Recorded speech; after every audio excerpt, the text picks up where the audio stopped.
거라사에도 살려낼 사람이 있기에라고 하는 제목으로 오늘 잠시 은혜를 나누고자 합니다.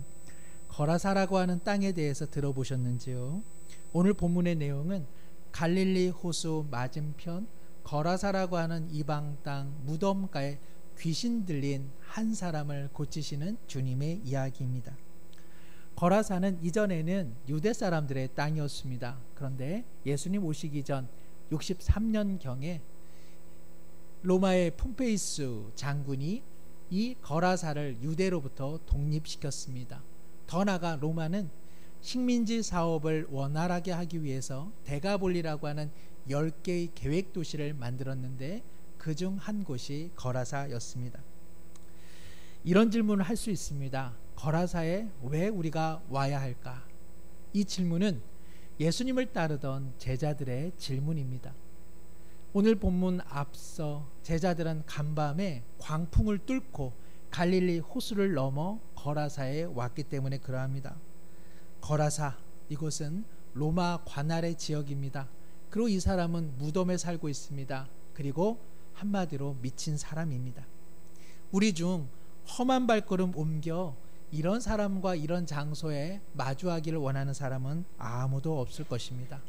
그런데 주님께서는 이 사람과 만나기를 원하셨습니다. 그래서 주님은 광풍을 뚫고 거라사에 오신 것이죠. 주님께서는 이 사람과 만나기만을 원하신 것 아닙니다. 이 사람을 살려내기를 원하셨습니다. 성도 여러분, 우리가 주님을 따를 때 원하는 상황, 원하는 장소, 원하는 사람들과만 함께 신앙생활 한다면 얼마나 행복하겠습니까? 제가 들어보니 우리 교회에는 커플들이 많더라고요.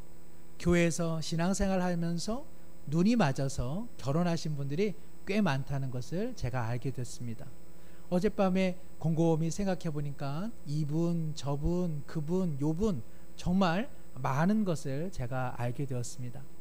교회에서 신앙생활 열심히 하셔야 되는데 뒷전으로 하고 연애만 하신 것은 아닌지 그러지는 않으셨겠죠. 우리의 신앙생활이 그렇게 나를 행복해 주는 사람과 복된 장소에서 한다면 신앙생활 뭐 어려운 게 있겠습니까?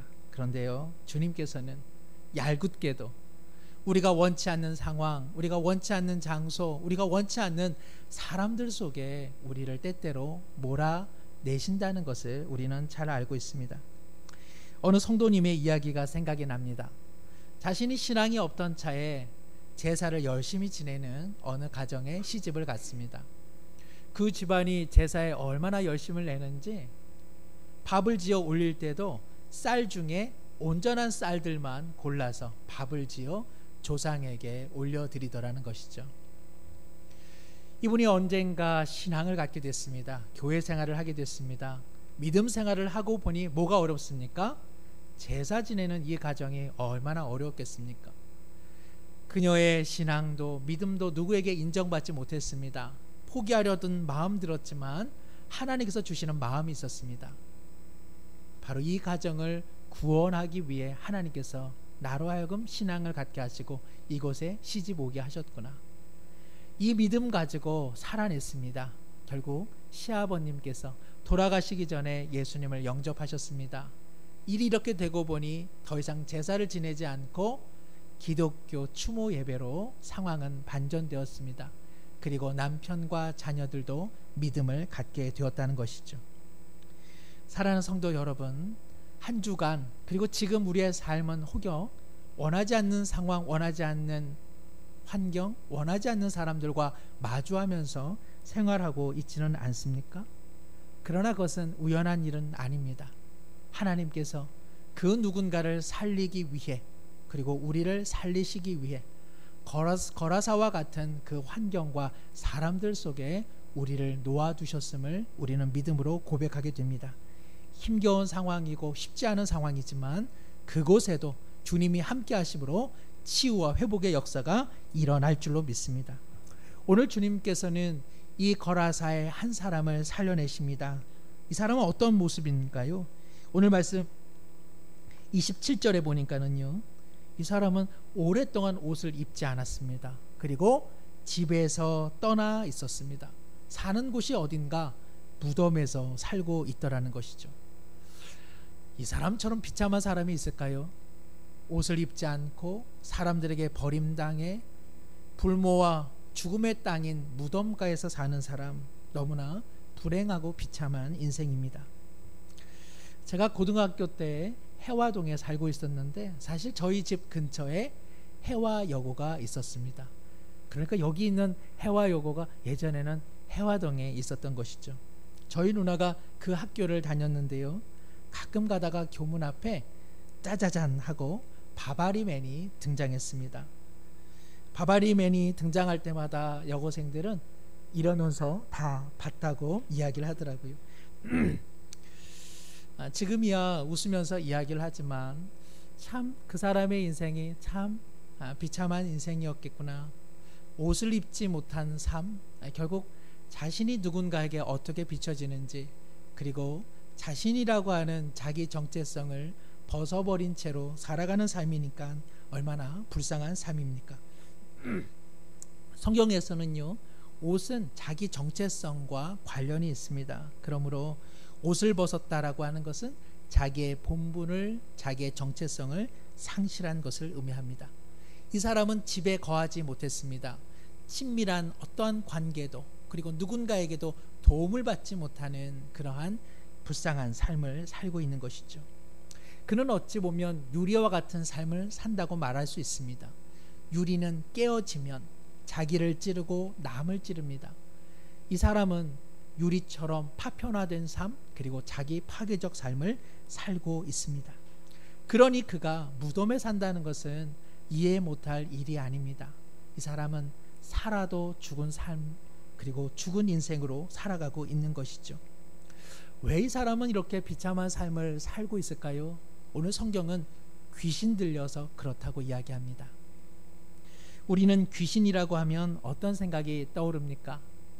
귀신 하면 한국에서는 하얀 소복을 입고 머리를 풀어 헤치고 입가에는 붉은 피를 철철 흘리는 한 여인, 그래서 내 원한을 갚아달라고 밤 12시에 등장하는 여인이 생각이 납니다. 중국 사람에게 귀신은 누구일까요? 손을 앞으로 뻗치고 콩콩콩 뛰어다니는 강시와 같은 존재가 귀신이라고 할 수 있습니다. 유럽에 사는 사람들에게 귀신은 누구일까요? 오래된 성벽에 빗자루를 들고 있는 마녀, 혹은 마늘을 많이 먹고 마늘 냄새로 퇴치할 수 있는 드라큘라, 이런 것들이 귀신으로 여겨질 것입니다. 그러나 우리가 이러한 문화와 또 전설의 이해를 가지고 성경의 귀신을 파악하면 이것은 성경과는 어긋납니다. 성경에서 말하는 귀신은 그러한 귀신이 아니기 때문에 그러합니다. 성경이 말하는 귀신은 무엇입니까? 하나님을 향해 대적하고 있는 영. 그래서 성령은 거룩한 영, 진리의 영, 생명의 영인데 비해 악한 영은 그야말로 죄의 영이요, 그리고 비진리의 영이요, 죽이는 영이라고 할 수 있습니다. 한자 이야기를 하나 더 말씀드리면, 우리가 말하는 악이라고 하는 한자에는요, 버금 아자에 마음심자가 있습니다. 이 버금 아자는요, 이 무덤을 형상화한 한자어입니다. 그러니까 누군가의 마음에 무덤을 심어 넣는 일, 누군가의 마음에 절망과 낙담을 심어 넣는 일, 그것이 바로 악의 요체라 할 수 있습니다. 그러니 악한 영이란 무엇입니까? 누군가의 생명을 짓밟고 그리고 사람답지 못하게 살아가게 하는 것, 절망과 죽음의 깊은 어둠을 심겨 넣는 일, 그것이 바로 악한 영이요, 귀신이 하는 일이라 할 수 있습니다. 이런 측면에서 보자면 오늘 우리 시대에도 악한 영이 활개를 치며 살아가는 것을 우리는 부인할 수 없습니다. 우리가 하나님이 지으신 세상임에도 불구하고 살만 나는 삶을 살지 못하는 까닭 중 하나는 이 세상에 악한 영도 작동하고 그리고 활동하기 때문이 아니겠습니까? 그러니 생명의 영과 악한 영이 한판 싸움을 하는 이 격전장에서 살아가는 우리네 삶은 고단할 수밖에 없는 것입니다. 그러기에 열심히 사는 것 중요한 것이 아니라 하나님의 뜻, 성령의 인도함을 받으며 살아가는 것이 보다 중요한 삶이 아니겠습니까? 예전에 군 훈련소에서 우리 한 사람 한 사람에게 탄환을 10발씩 주고 쏘게 한 적이 있습니다. 관역을 향해 총열을 다듬고 방아쇠를 겨누었는데 제 표적지를 보니까 10발을 쐈는데 무려 17발이 맞았습니다. 어떻게 이런 일이 있었을까? 옆에 있던 동료가 제 표적지에 힘껏 다해 총을 쏜 것입니다. 열심을 다해 격발했지만 그는 엉뚱한 일에 최선을 다한 까닭에 상부로부터 사격장에서 심한 얼차려를 받았습니다. 거룩의 영, 진리의 영, 생명의 영이신 주님의 뜻, 그것을 표적지로 삼지 않고 열심히 살아간들 과연 무엇이 의미가 있다 할 수 있겠습니까? 성도 여러분, 이 세상엔 이처럼 헛된 표적지를 삶의 목표 삼아 열심히 살아가는 사람들이 참으로 많이 있습니다. 우리 모두 분주함과 이즘을 내려놓고 하나님의 의미, 그리고 하나님의 뜻, 그리고 우리의 본분과 본질로 다시 한번 돌아가기를 소망합니다. 비록 이 세상이 하나님의 은혜의 영과 그리고 악한 절망의 영의 격전장이라 할지라도 우리는 지나치게 무서워해서는 안 될 것입니다. 물론 악한 영을 경계해야 되지만 우리 모두가 겁쟁이처럼 세상의 어두운 영에 늘 공포를 느끼며 살아갈 필요는 없는 것입니다. 왜 그렇습니까? 악한 영을, 귀신을 예수님께서는 단번에 제압하고 계시기 때문에 그러합니다. 이 전망이 언제나 우리 가운데 중요합니다. 오늘 말씀 28절에 지극히 높으신 하나님의 아들 예수여 라고 하면서 귀신은 그들의 목숨을 주님께 구해달라고 애걸하고 있습니다. 귀신들의 이름은 군대입니다. 그리고 이 군대의 귀신은 비탈길을 향한 돼지떼기로 들어가 호수에서 몰사당하게 됩니다. 여기서 주목되는 것은 귀신들의 이름이 군대라는 것이죠. 헬라어로 여기서 나오는 군대는 레기온입니다. 그런데 이 레기온은 당시 거라사 지역에 주둔하고 있던 로마의 그 군병들을 의미합니다.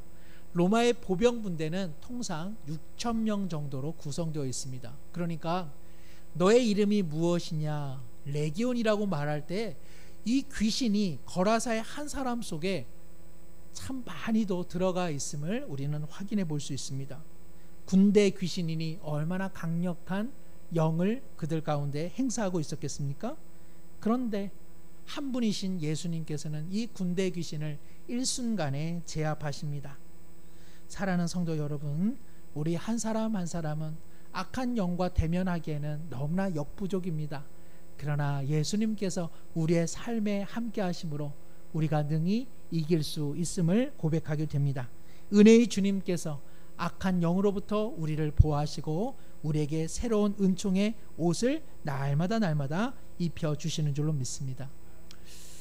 무덤으로 사용되곤 하던 어느 동굴이 있었습니다. 그 동굴은 자신의 깊은 어둠을 늘 자랑 삼았습니다. 어느 날 햇빛을 만났습니다. 햇빛, 너에게 내 동굴의 깊은 어둠을 한번 보여주고 싶어 하고는 그의 동굴의 깊은 곳으로 햇빛을 초청했습니다. 햇빛은 이 동굴과 함께 동굴의 깊은 어둠 속으로 더 들어갔습니다. 그리고 햇빛이 말합니다. 동굴아, 내가 자랑하던 그 깊은 어둠이 도대체 어디 있니? 사랑하는 성도 여러분, 세상이 아무리 동굴과 같은 깊은 어둠이라 할지라도 진리의 빛, 생명의 빛이 비추어지면 일순간 다 사라지는 줄로 믿습니다. 주님의 능력 앞에서 당해낼 귀신이 없고 당할 수 있는 영이 없기 때문에 그러합니다. 오늘 일부 예배 때는 우리 교육부서 섬기시는 우리 선생님들께서 특송하시고 잠시 감사의 시간을 가졌습니다. 선생님들께서 최선을 다해 말씀과 기도로 우리 아이들을 양육하고는 있지만 세상을 바라볼 때, 또 세상의 문화를 바라볼 때 우리 아이들이 과연 주님의 뜻대로 살아갈 수 있을까, 그 생각을 하게 되겠죠. 그러나 묵묵히 주님의 말씀을 씨앗 삼아 그들의 영혼 가운데 뿌리고 기도로 주님의 보호하심을 의탁드릴 때에 우리의 귀한 자녀들 하나님의 일꾼으로 빚어질 줄로 믿습니다. 우리가 이 전망을 분명히 갖고 소중히 여겨야 하는 것이죠. 오늘 주님께서는 이 전망의 확실함을 군대 귀신이 들어간 돼지떼를 심판하심으로써 나타내 주십니다. 왜 이 귀신 이야기에 갑자기 돼지가 등장했을까? 거라사 사람들은 아마도 돼지를 먹지는 않았을 것입니다. 그러나 이 돼지는 로마의 부대원들에게 제공됨으로써 경제적 좋은 수입원을 아마 이들은 창출했을 것입니다. 당시 시대적 자료를 참조하면 거라사 지역에 주둔하던 로마 군병은 제10군단입니다. 로마 군단 중에서 이 10군단은 상당히 용맹스럽고 그리고 강력한 주력 부대였습니다. 안타깝게도 예루살렘 성전이 회파되던 날에 로마 제10군단이 앞장서게 됩니다. 로마 군단의 상징물은 돼지이고 로마 10군단의 깃발에는 돼지 문양이 그려져 있었습니다. 그리고 이 군대 귀신이 돼지떼에게 들어가 호수에서 죽임당한다는 사실은 바로 로마 그리고 로마 군단 그리고 하나님의 백성들을 괴롭히는 악한 영들이 그리고 그 돼지로 상징되는 이 로마의 군단들이 결국에는 역사에 사라질 것을 예수님께서는 예언하고 있는 것입니다. 오늘 주님께서는 반드시 심판하시는 분임을 우리 가운데 보여주고 계십니다. 악한 영이 이 시대를 아무리 어둡게 한다 할지라도 진리와 생명의 영이신 주님께서 일하실 때에 우리는 끝내 승리하게 될 줄로 믿습니다.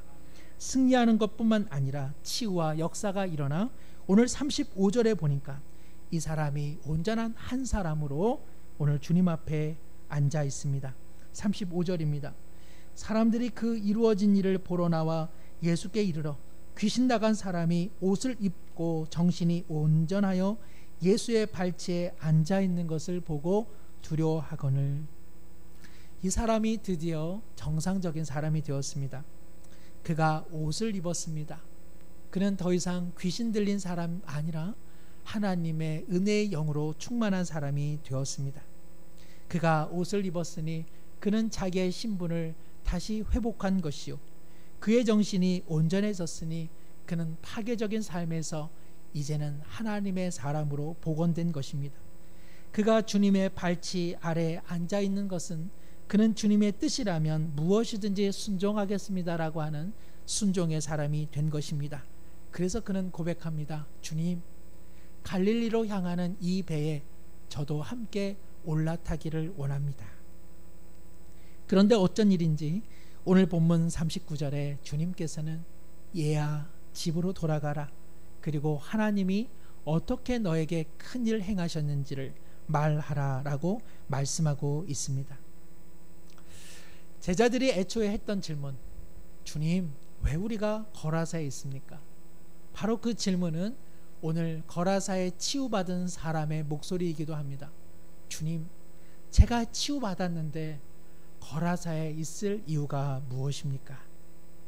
인간적으로 보자면 이 사람 참 불쌍한 사람입니다.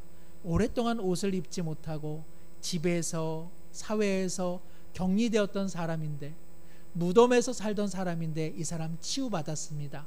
그런데 오늘 본문에 누구 하나 이 사람을 향해 축하와 격려, 따뜻한 말 한마디 건네주는 사람이 없습니다.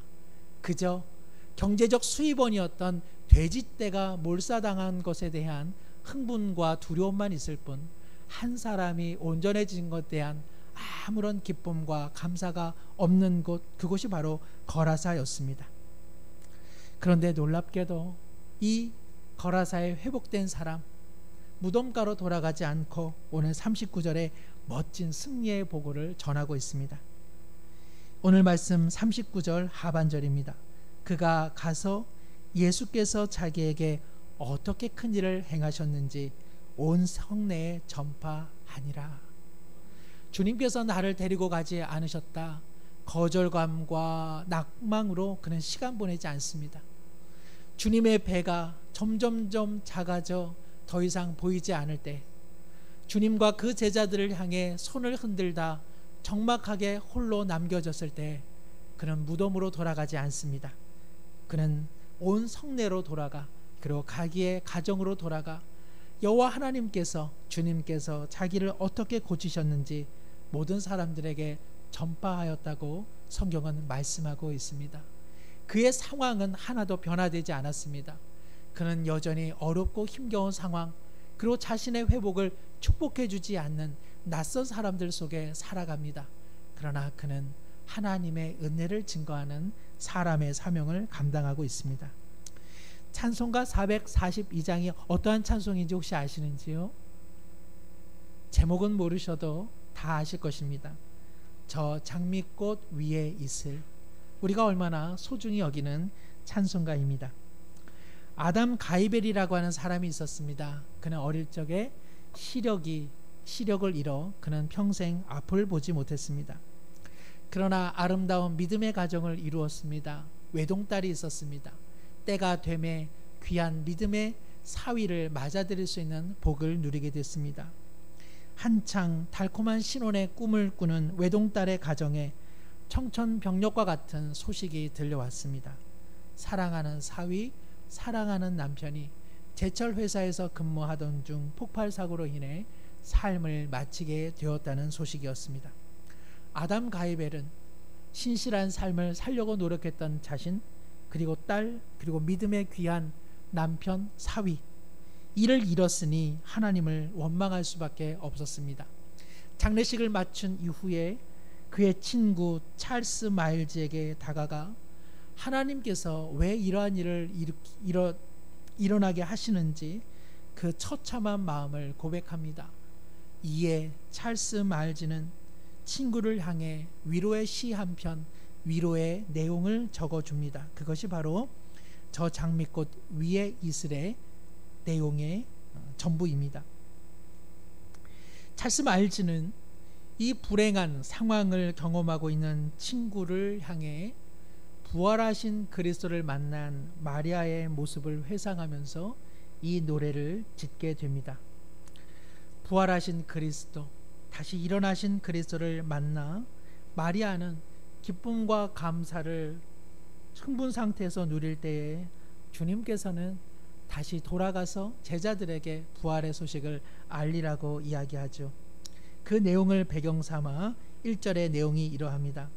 저 장미꽃 위에 있을 아직 맺혀 있는 그때에 그의 은은히 소리 들리니 주 음성 분명하다. 그리고 2절이 이러합니다. 그 청아한 주의 음성 우는 새도 잠잠케 한다. 내게 들리던 주의 음성 늘 귀에 쟁쟁하다. 아마도 찰스 마일즈는 아담 가이벨이 주님의 생명의 음성을 듣고 다시 한번 그 심령이 회복되기를 소망했을 것입니다. 그리고 마리아가 그러했던 것처럼 죽음의 동굴, 죽음의 무덤에서 다시 일어나신 그리스도의 부활의 능력이 그 친구의 삶 가운데 가득히 울려나기를 소망했을 것입니다. 그러나 찰스 마일즈는 사랑하는 친구여, 우리는 슬픔 가운데 있을 수밖에 없고 주님의 품 안에만 있을 수밖에 없고 우리는 오히려 괴로운 세상에 할 일 많아 주님의 뜻, 사명을 감당해야 된다고 고백합니다. 그래서 3절의 말씀이 이러하죠. 밤 깊도록 동산 안에 주와 함께 있으려 하나 괴로운 세상에 할 일 많아 날 가라 명하신다. 날 가라 명하신다. 사랑하는 성도 여러분, 우리가 사는 이 시대는, 그리고 우리의 삶의 여건은 생명의 영과 사망의 영이 충돌하는 그야말로 격전지입니다. 그러므로 우리의 삶이 고단한 까닭이 여기에 있습니다. 원치 않는 환경, 원치 않는 장소, 원치 않는 사람들 속에 우리 모두는 살아가고 있습니다. 그러나 그곳에서 주님의 영이 우리에게 승리를 주시는 줄로 믿습니다. 주님께서 우리에게 옷 입혀 주셨습니다. 주님께서 우리에게 치유와 구원의 회복의 은총을 주셨습니다. 주님께서는 우리로 하여금 내 떠나지 않을 것이다. 내 너와 함께 할 것이다. 그러니 쉽지 않은 삶의 환경과 여건 속에서, 원치 않는 사람들 속에서 내가 너에게 행한 구원의 큰 은혜를 증거하라고 말씀하심에 우리 모두 한 주간 주님의 말씀에 순종하여 사명의 삶을 올곧이 살아가기를 간절히 축복합니다. 기도하겠습니다. 주님, 치유받은 거라사의 한 사람처럼 주님의 전적인 은혜로 우리 모두 생명을 얻었습니다. 주님이 너무나 좋아서 주님과 함께 동행하고 주님 계신 곳에만 있기를 소망합니다. 그러나 주님께서는 괴로운 세상에, 괴로운 인생, 괴롭게 살아가는 사람 많아 우리로 그곳에서 하나님의 큰 일을 전하라 말씀하십니다. 원치 않는 상황과 원치 않는 장소와 원치 않는 사람들 속에서도 승리의 전망을 갖고 구원받은 은총의 삶을 삶으로 나타내는 우리 모두가 되게 해 주옵소서. 임마누엘 예수님의 이름으로 기도드리옵나이다. 아멘.